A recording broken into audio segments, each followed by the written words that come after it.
अब आप सुन रहे हैं कहानी मैं ब्रह्मांड हूं। कहानीकार हैं डॉक्टर त्रिलोकनाथ पांडे। तो लीजिए प्रस्तुत है कहानी मैं ब्रह्मांड हूं, जो कि कोलकाता के बहुचर्चित हिंदी दैनिक समाज्य में प्रकाशित हुई। घना अंधेरा था, कोई नाम नहीं था, कोई रूप नहीं था, बस एक अनुभव था, मैं हूं। कक्षा का कोना था जहां एक बालक बैठा था, अपनी हथेलियों में सिर छुपाए, मौन और अनसुना। नाम था उसका विवेक, पर उसका मन बहुत कुछ जानता था जिसे वह बोल नहीं सकता था। विवेक, तुम क्या बनना चाहते हो बड़े होकर? विवेक ने सिर उठाया, आंखों में सागर था। सर, मैं ब्रह्मांड बनना चाहता हूं। पर एक आवाज आई पीछे से, अरे तुम पहले मनुष्य तो बन जाओ। और तभी विवेक ने धीरे से कहा, इंसान तो मैं जन्म से हूं, ब्रह्मांड मुझे बनना है, ताकि मैं हर उस जीवन में समा सकूं जो खुद को तन्हा समझता है। साल बीते, विवेक बड़ा हुआ, पर उसका सवाल नहीं बदला।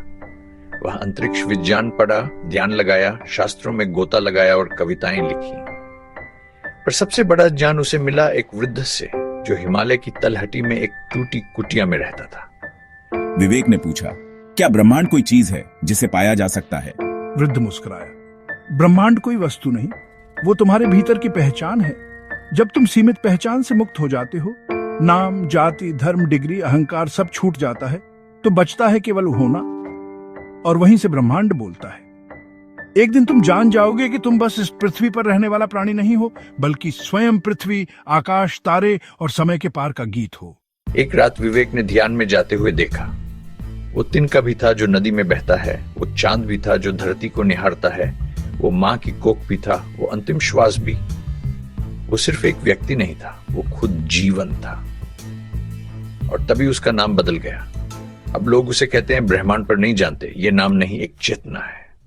वह जहां जाता है विचारों के बीज बो देता है, बच्चों की आंखों में नक्षत्र जगाता है, शब्दों में इतनी ऊर्जा भर देता है कि वो किसी की नींद नहीं, आत्मा जगा देते हैं। जब कोई पूछता है आप क्या करते हैं, तो वो मुस्कुराकर कहता है, मैं कोई काम नहीं करता, मैं बस हर दिन स्वयं को रचता हूं। कभी एक अध्यापक बनकर, कभी एक लेखक बनकर, कभी मौन रहकर, क्योंकि मैं कोई एक व्यक्ति नहीं, मैं ब्रह्मांड हूं जो कहानी बनकर चला आया है। यदि आप भी अपनी सीमाओं से परे जाकर सोचने लगे, तो समझिए आप भी सिर्फ जीवन नहीं, स्वयं ब्रह्मांड है।